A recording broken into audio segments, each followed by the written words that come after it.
Good evening.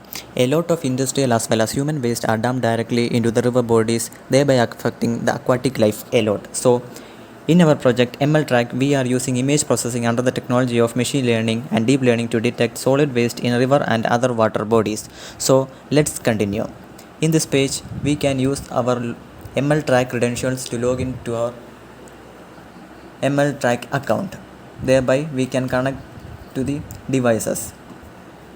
So here in this purpose we can use any aerial robots for detection. So we can use drones here. So we are using drones in this place. So every device has a unique device ID. By thereby entering the device ID, we can get the exact location of the device. So it is found that Fort Kochi is the location of the drones we used. So let's connect to the drones. So after we connecting, we get the live footage as well as the detected images from the drones and the exact position of the drones and the amount of waste detected, that's its volume can also be detected. We can also save this information.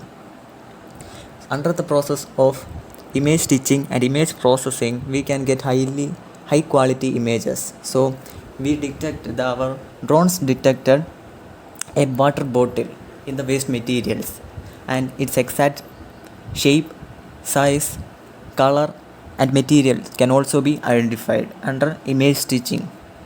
Similarly, we can get a lot of information regarding different materials in the waste dumped in the seas and other water bodies. So we can save information.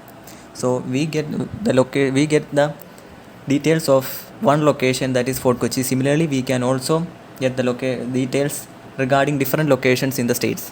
So when we collect different informations, it is said that the average waste disposal is high in Trivandrum beach and it is low in Kollam beach. We can also save this report and we can change the position and coordinates of the camera as well as the drone from our ML Track account.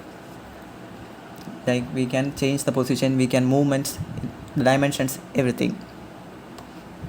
So in this ML Track, we use a DJI Phantom 1 quadcopter with an inbuilt camera on it for the detection purpose and image stitching and image processing for capturing the high quality images under deep learning and computer vision, Python programming for the programming functions and cloud platforms for the database for the storage of different data that we attained and gained. Thank you.